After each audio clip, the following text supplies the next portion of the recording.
रांची से बड़ी खबर आ रही है, जहां सहायक पुलिस कर्मियों को लेकर बड़ी खबर है। उनकी मांगों को लेकर जो प्रदर्शन चल रहा था, असल में उनकी मांगों को मान लिया गया है। तो सहायक पुलिस कर्मियों की लगभग मांग पूरी कर ली गई है। अगर कहा जाए तो प्रधान सचिव गृह और डीजीपी की बैठक में यह फैसला हुआ। सरकारी नियुक्तियों में 10% वरीयता देगी सरकार। 1 साल का कार्यकाल विस्तार भी बढ़ाया गया है। बढ़े हुए कार्यकाल में 25% मानदेय बढ़ा है। आरक्षी की नियमित नियुक्ति में उम्र सीमा समेत दूसरी चीजों में छूट देने की भी बात कही गई है। वहीं सहायक पुलिसकर्मियों के आचरण पर तमाम फैसले निर्भर करेंगे। सहायक पुलिसकर्मियों को शांतिपूर्वक ड्यूटी पर लौटने की सलाह है।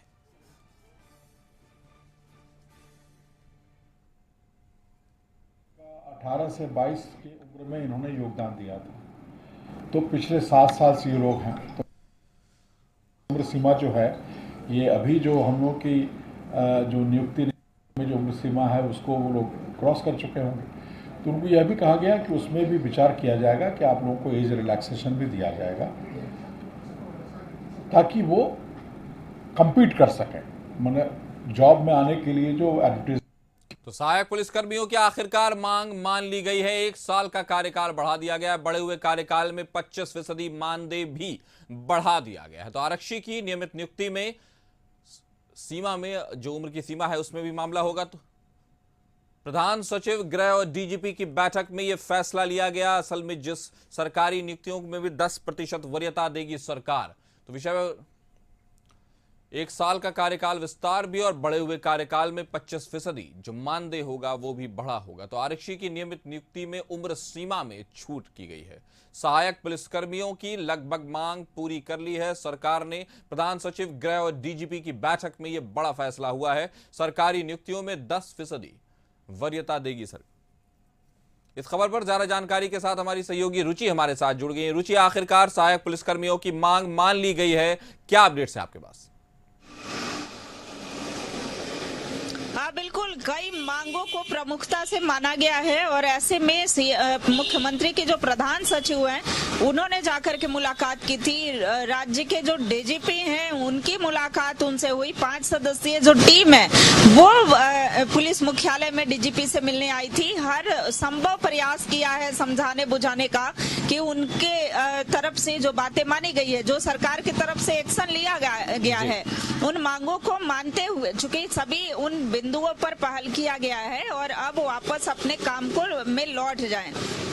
लेकिन देखने वाली बात होगी कासिफ कि वो सभी सहायक पुलिस कर्मी जो हैं उन मांगों पर अमल करते हैं या नहीं, पहल करते हैं या नहीं। सरकार का जो एक्शन है उससे मानने में कितना आगे ये बढ़ पाते हैं, ये देखने वाली बात होगी। फिलहाल सरकार ने देखिए पहली जो बड़ी मांग मानी है वो कि 1 साल का एक्सटेंशन जो है इन्हें मिल चुका है। इससे पहले वो 7 सालों से इसे अपनी सेवा दे रहे थे सभी अनुबंध कर्मी, और ऐसे में इन्हें 1 साल का और एक्सटेंशन मिला है। सरकार की तरफ से कई सारी ऐसी नियुक्तियां हैं, देखिए जो ये परमानेंट करने की मांग बिल्कुल अधिकारियों की बैठक में फैसला लिया गया है। लेकिन अभी फिर से हम आपके साथ अभी फिर जुड़ेंगे। लेकिन फिलहाल मोरहाबादी से यह खबर आ रही है कि जहां सहायक पुलिसकर्मी अपने धरने पर बैठे हुए हैं, हमारे साथ वहां से संतोष जुड़े हुए हैं। संतोष, बताएं कि क्या स्थिति है? मांगों को मान लिया गया है, बावजूद उसके वो अभी भी प्रदर्शन पर बैठे हैं, क्या कहेंगे आप?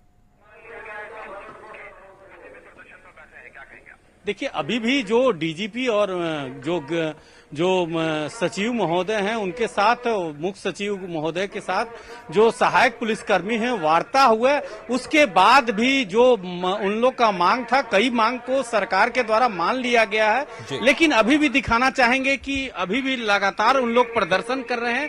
प्रदर्शन को लेकर जो व्यवस्था है सुरक्षा का, आप एक्सक्लूसिव तस्वीर देख सकते हैं कशिश न्यूज पर कि जो व्यवस्था है, सुरक्षा कर्मी लगाए गए हैं, क्योंकि इन लोग का आज प्लान था, जो सहायक पुलिसकर्मी हैं उनका प्लान था कि सीएम आवास का घेराव करें। तो इसको लेकर पूरी सुरक्षा व्यवस्था, पूरी बैरियर लगा दी गई है। यहाँ सुरक्षा में एसपी रैंक के अधिकारी भी लगे हुए हैं और साथ में जो शहर का सुरक्षा का जिम्मा है, जैसे धारा 163 जो लगा है उसमें एसडीओ साहब हमारे साथ हैं। सर, अभी जो इन लोग प्रदर्शन करने वाले थे सीएम आवास के घेराव, क्या स्थिति है सर? देखिए, हाई लेवल वार्ता ऑलरेडी हो चुकी है। DGP sir, home secretary ma'am, इन्होंने ऑलरेडी इनकी मांगों को सुन करके जो अपने स्तर से था इनको आश्वासन दिया है, इनको एश्योरेंस दिया हुआ है। अब डिसीजन इनके हाथ में है कि लोग उसको मान के शांतिपूर्वक यहाँ से डिस्पर्स होते हैं या फिर अभी आगे क्या करते हैं। हम लोग सब यहाँ पर हैं। ज्ञातव्य है कि अभी स्टेट गेस्ट हाउस के 100 मीटर की परिधि में BNSS की धारा 163 लागू है, निषेधाज्ञा लागू है। तो जैसा होगा उसकी कार्रवाई की जाएगी। हमारे साथ एसपी सर भी मौजूद हैं। सर, ये आखिर सुरक्षा कर्मी का मुख्य डीजीपी और होम सेक्रेटरी के साथ वार्ता हो गया, उसके बाद आप लोग समझाएं क्या अभी स्थिति लग रहा है आप लोग को? देखिए, ऑलरेडी 2-3 राउंड का वार्ता इनका हो चुका है। अभी भी ये स्थिति ग्राउंड में बनाए हुए हैं और हम लोग इसको वॉच कर रहे हैं। अभी इनका अपना स्टैंड क्लियर नहीं है कि ये लोग क्या चाहते हैं, अपने आपस में ये लोग डिस्कस कर रहे हैं। तो जैसे वो क्लैरिटी आ जाएगी कि इनका क्या है, उसके बाद हम लोग उसके अकॉर्डिंग एक्शन लेंगे। क्या तैयारी है अगर इन लोग उपद्रव करते हैं, बैरियर तोड़ते हैं? नहीं, वो जो अपना स्टैंडर्ड ऑपरेटिंग प्रोसीजर है वो फॉलो किया जाएगा। जैसे सीएम साहब का आवास का घेराव का इनका है तो वो हम लोग नहीं करने देंगे। तो हमारे पास हर जगह चेकनाका हम लोग लगाए हैं और पर्याप्त मात्रा में फोर्स को डिप्लॉय किए हुए हैं। साथ ही साथ हमारा जो स्टैंडर्ड ऑपरेटिंग प्रोसीजर होता है कि पहले हम लोग इनको समझाएंगे, फिर इनको एक फ्लैग दिखाएंगे, उसके बाद हम लोग वाटर कैनन का यूज करेंगे। तो जो भी अपना एक प्रोसेस है उसके तहत हम लोग अपने बल का प्रयोग करेंगे। इनका साफ कहना है कि अगर वार्ता के बाद भी नहीं मानेंगे तो हमारी पूरी तैयारी दिखाना चाहेंगे कि वाटर कैनन वाहन भी लगाया गया है। और दूसरे तरफ अपने सहयोगी प्रदीप सिन्हा जी से कहेंगे कि देखिए आंसू गैस के भी और जो पूरी जो फोर्स यहाँ तैनात है पूरे हेलमेट के साथ खड़े हैं कि आखिर किसी प्रकार का सुरक्षा में चूक ना हो, क्योंकि इन लोग का जो जिस तरह से प्लानिंग है, क्योंकि लगातार सरकार से तरफ से वार्ता हो रहा है, डीजीपी और होम सेक्रेटरी की तरफ से भी वार्ता किया गया, लेकिन इन लोग मानने के लिए तैयार है। तो इनका कहना है कि पहले हम लोग भी समझाएंगे, अगर नहीं माने तो आप देख सकते हैं बैनर में भी यह तो आप देख सकते हैं कि लगातार जो सीएम आवास की तरफ से इन लोग को आज प्रदर्शन करने वाले थे, घेराव करने वाले, इसको लेकर लगातार सुरक्षा व्यवस्था को दुरुस्त कर दी गई। और जगह जगह आप इस मोराबादी मैदान में जगह जगह बैरियर लगाया गया और जो स्थिति है कि जो लगातार इसकी मॉनिटरिंग एसपी रैंक के अधिकारी और एसडीओ और डीएसपी रैंक के अधिकारी इस पूरे जो घटनाक्रम किसी प्रकार की अनहोनी न हो इसका ख्याल रखा जा रहा है। दिखाना चाहेंगे इसी मोराबादी मैदान में जो लोग प्रदर्शन कर रहे हैं सहायक पुलिसकर्मी, तो लगातार वार्ता करने की कोशिश यहाँ की टीम, चाहे एडीएम लाइन ऑर्डर हो चाहे पुलिसकर्मी हो, जो वरीय पदाधिकारी है, वार्ता करने की कोशिश कर रहे हैं। लेकिन इन लोग अपने मांग पड़े हुए हैं कि हमें और सहूलियत मिले। तो लेकिन अब देखना होगा कि कई जो डीजीपी और होम सेक्रेटरी के साथ वार्ता हुआ और उसके बाद अभी तक अड़े हुए हैं इन लोग। जो आप देख सकते हैं कि मोराबादी मैदान में इन लोग लगातार जो अपने मांगों को लेकर भाषण कर रहे हैं और लगातार प्रदर्शन की धमकी दे रहे हैं कि हम लोग आज ही सीएम आवास पे घेराव करेंगे। तो इसके लेकर पूरा सुरक्षा, पूरा बैरियर लगाया गया है और इस बैरियर में किसी प्रकार का पुलिस खड़ी हुई है। और इस तरह से जिस तरह से सिचुएशन बन रहे हैं वहां तो आखिरकार देखना होगा कि प्रशासन क्या फैसला लेता है और जो लोग इस तरह बैठे हुए हैं वो क्या फैसला लेते हैं। हमारे साथ जुड़ने के लिए संतोष, आपका शुक्रिया। हमारे साथ रुचि जुड़ी हुई। रुचि, बताएं कि जिस तरह की मांग के बारे में कहा गया कि सरकार फैसला लिया गया है कि सारी मांग, लगभग मांग जो है उनकी मांग ली गई है, लेकिन उसके बावजूद भी हमने देखा कि उनका जो प्रदर्शन है वो जारी है, क्या कहेंगे आप? बिल्कुल, देखिए कहीं ना कहीं ये माना जा सकता है कासिफ की सहायक पुलिस कर्मियों का मनोबल जो है, चूंकि वो लगातार धरने पर हैं और उनका मनोबल बढ़ाने में विपक्ष जो है सहयोग कर रही है, ऐसा आरोप है सत्ता पक्ष का या सहयोगी दलों का। हालांकि ये गृह सचिव और डीजीपी की बैठक में ये फैसला लिया गया, कई सारी मांगे मानी गई और आने वाले दिनों में जो भी नियुक्तियां निकलेंगी उसमें इन्हें जो है छूट दी जाएगी, उम्र सीमा में भी इन्हें छूट दी जाएगी। अगर ये मुख्य धारा में आना चाहते हैं तो ऐसे में इन्हें जो प्रक्रिया है, जो सिस्टम है उससे गुजरना होगा। हालांकि इन्हें जो है 10% की छूट दी जाएगी। दूसरी बात कि 25% तक मानदेय में वृद्धि की जो बात है, जो इन्हें मानदेय मिलता है उसमें 25% की वृद्धि भी की गई है और इनकी मांग थी एक्सटेंशन की, यानी कि 1 वर्ष का एक्सटेंशन भी मिला है। हालांकि ये 5 वर्षों के लिए ही सिर्फ सेवा में थे।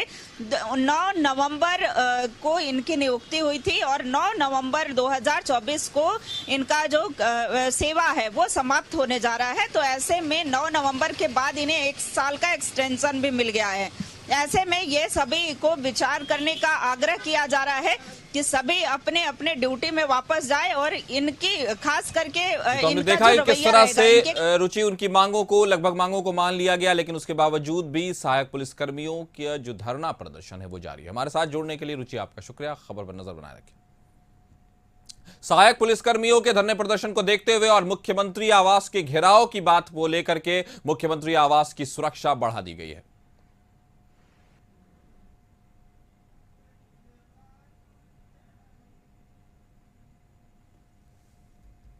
एक पुलिसकर्मी झारखंड के सीएम आवास को घेराव करने वाले थे, उसको लेकर कई मांगों को लेकर, जो समान वेतन की मांग को लेकर, लेकिन लगातार डीजीपी और मुख्य सचिव के स्तर पर वार्ता हो रही है। इसको लेकर जो सीएम आवास का जो सुरक्षा है उसको बढ़ा दिया गया है। दिखाना चाहेंगे कि जो सुरक्षा कर्मी है लगा दिया गया है, कई जगह बैरियर को लगा दिया गया है। जो भी सीएम आवास के कैंपस में प्रवेश करेंगे 144 धारा लागू हुआ है, कोई भी अस्त्र शस्त्र लेकर प्रवेश नहीं करेंगे इस इलाके में, चाहे किसी प्रकार का प्रदर्शन नहीं करेंगे। और जो स्थिति है कि लगातार वार्ता हो रहा है कि इस पर विचार किया जाए। सीएम हेमंत सोरेन की तरफ से कहा गया है कि हम उसको देख रहे हैं, क्या आप लोग के लिए हम कर सकते हैं। लेकिन अभी भी जो डीजीपी और मुख्य सचिव के स्तर पर सहायक पुलिसकर्मी के प्रतिनिधि से वार्ता हो रहा है, लेकिन सुरक्षा के ख्याल से सीएम आवास के आसपास इलाके को 144 धारा लागू कर दिया गया है और सीएम आवास समेत राजभवन की सुरक्षा को बढ़ा दी गई है। अपने सहयोगी प्रदीप सिन्हा के साथ संतोष कुमार, कशिश न्यूज, रांची।